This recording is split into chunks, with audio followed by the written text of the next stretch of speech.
Hi friends, I'm Vipin Garg, and in my profession I work as a business attorney. And today, therefore, I want to talk to you with respect to businesses and business owners. In my profession itself, I come across various businesses, small and big, and therefore I know some nitty-gritties and some in and throughs of the businesses and how they are run. And that is what I'm going to discuss with you. The business, the perspective of business, that is I'm going to talk about. If you have seen, friends, the businesses these days and the business owners, if you have seen the business owners walking, I have seen them and how I share with you. Every time you are busy with some emails, with some WhatsApp coming on and you are answering those WhatsApp, there are some business calls, someone is calling from client, from customer, from team or something, every time is going on. And these days you always have a scheduled call. You are in a party or anywhere and then you say, oh, sorry, wait a minute, I have a scheduled call and I have to attend that. So what is happening actually, that you are busy all the time. A business owner is busy all the time. No weekends and nothing. And that is how it is going on. The stress is taken for granted and that is spilling over and that is going to home. That is what is happening. That is what I see. And what is happening in business? What is happening in business is that you are struggling. You are struggling that you don't have a good team. There is a recruitment problem. If you recruit, there is a training problem. There is a problem that you don't have enough of sales leads. If leads are there, there is a problem. They are not getting converted into sales.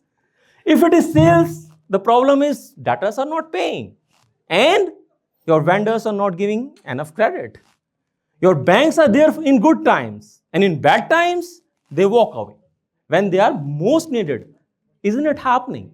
And isn't it happening that government authorities are with godlike powers keep haunting you? Like tax authorities and whatnot. They have all the powers, the taxes, the interest, penalties, attachments, seizure, whatnot. So I feel like I started a business to be a business owner. Today what I feel like is, maybe I was good in a job, yaar. What is happening? The boss, which at the time of job looked like a devil, today when I recollect, he looks like a divine soul. What is happening in my business? So why it is happening, friends? Because maybe when I started a business, I could not perceive it correctly maybe. We make the business as a working Adobe, as a new job for us, a 24-hour job. That is not a business owner. Sorry, I perceived it not correctly. So what is the correct perception?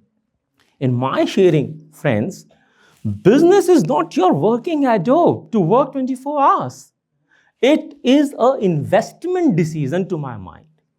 Business is to be set up as an investment model, right? So I invest in business and then business works for me. I don't work for business. Business works for me. I am not for business. Business is to be for me. Like, I am not for money. Money is for me. So that is how I perceive a business to be set up like an investment model. I underline investment model. That is how I perceive it should be. How to do that? So let us be little creative. Let us be little artful. So create and design your business. Consider your business like you are writing a new novel. Consider your business like you are going to sketch out a new painting. Why not a new sculpture like that? Be artful. So create your business. Create your business. And how do you create your business? Write the rules with pen and paper in your hand. Write the rules of your business. Every rule means whatever activity is going to happen in your business, you have to write it down, pen it down. How it will process, you have to pen it down. Means your business is to run on rules. You think normally that whatever commodities and products they are there you produce in your business is your commodity and product. I would say, no, sorry, let me differ. Your product and commodities are okay. That are the product and commodities of your business. But as a business owner, your product is your business itself. Your commodity is your business itself. Think about it. Maybe in the beginning it is difficult to digest and absorb, but I really invite you to think about it. Why not? Business itself is your artifact.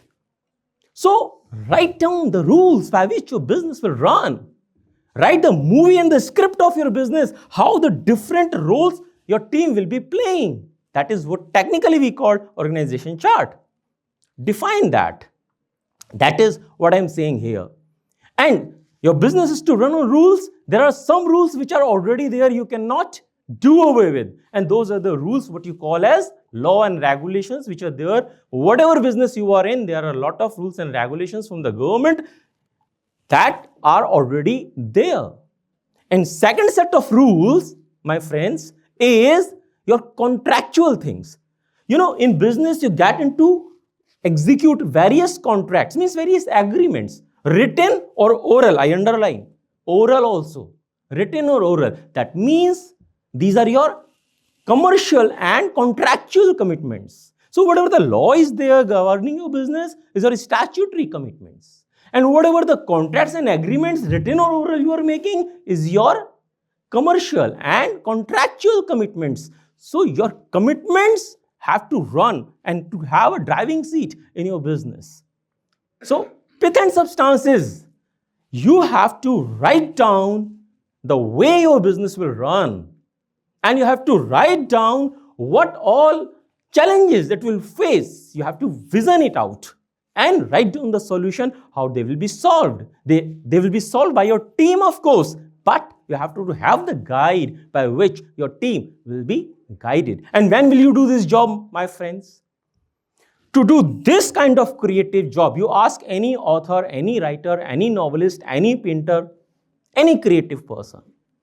When you do creative work, your mind has to be still. You have to have your full composure. You have to be yourself.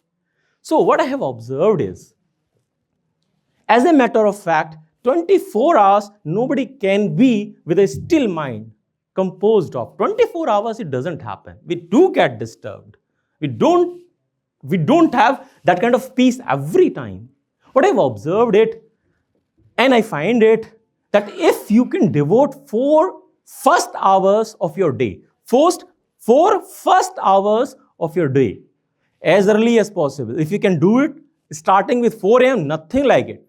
But no problem, you have a difficulty 4 a.m., start with 5 a.m., maybe 6 a.m. What I'm saying is, first 4 hours of the day, do this creative work and write it down.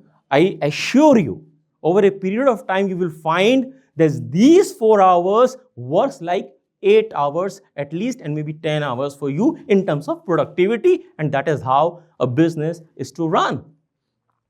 Another tip, some tips I would say is, run your business from a distance, an arm's length, what we call it.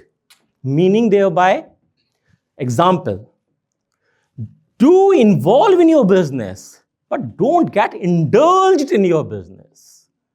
I suppose you can make out a difference. You get involved when you are needed. Yes, it is your business. But don't indulge the things which your team can very well do. Don't get indulged unnecessarily. So save your time. And that is your money actually. So first rule is involve, but don't indulge. Another rule is intervene, but don't interfere. You know, at times as business owners, team is doing great. Your managers are doing great. Everyone is doing great, but you interfere. Every time you check out, how are you doing? Why not this way? Why not that way? So long as they are following what you have already written rules, and so long as they are giving you the result, nobody gives 100% results. If they are giving more than 90% of the result, that is very good. And why do you interfere? Intervene if you can help. Intervene if you can improve, but don't interfere. So second rule is intervene, but don't interfere. And third rule is, you have not to be the Superman for all the problems of your business. Forget about it. You cannot be. So, there are two things. There are challenges in the business. You write down how they will be resolved. You are the business owner. At the same time, there will be challenges which you don't know how to resolve it. You have no idea. So, then you will write down not how they will be resolved, but you will find out the right person who has the answer how to resolve it. So, who, not how, is the rule. So, every time you don't have an answer, how it will be resolved. So, but you will surely get an answer who can resolve it. So, go after that who, engage him and resolve it anyways.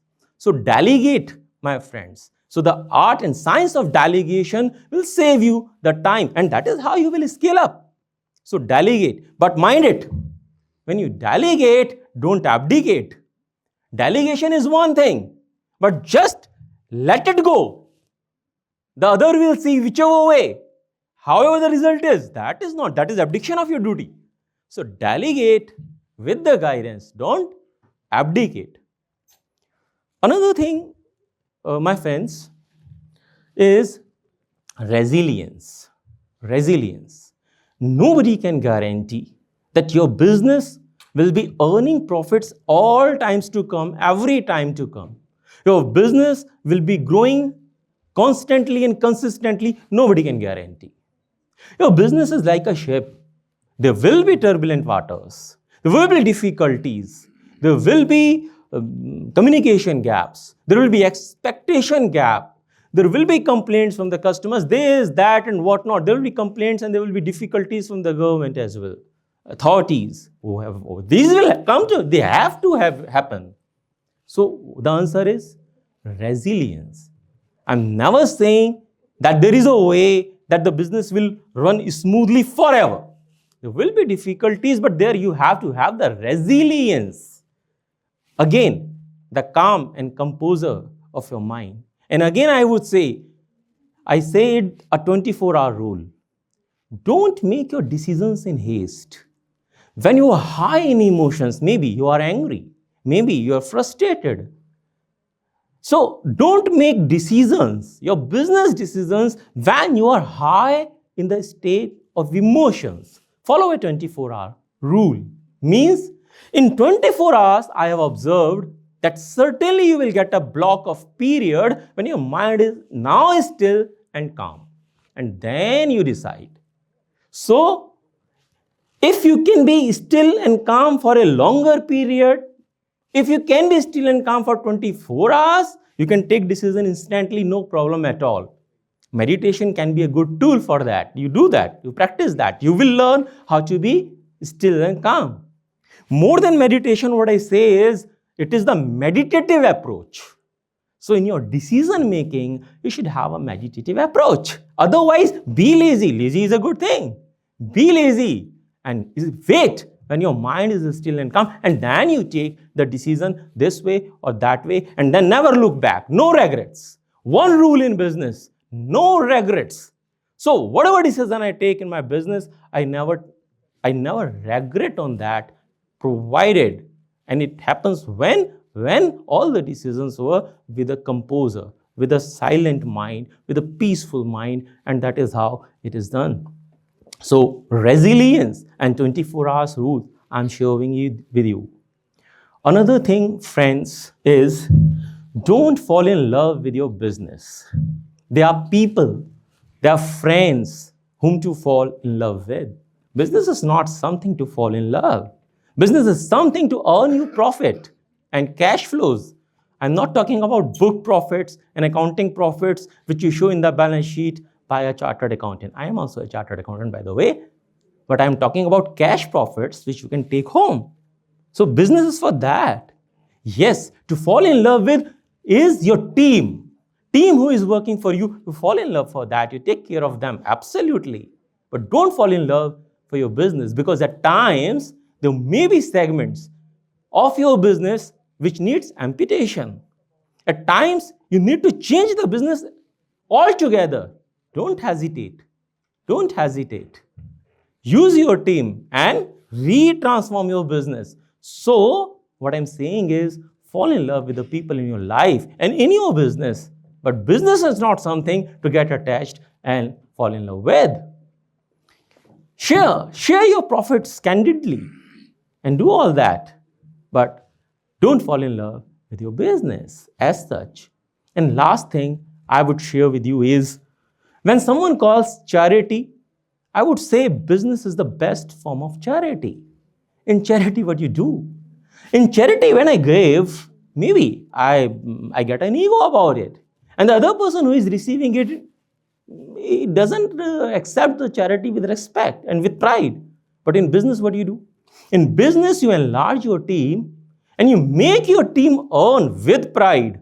So to my mind, business is the best form of charity also. So with these words, these are the thoughts I wanted to share with you, the perspective of business as an investment model. Thank you very much.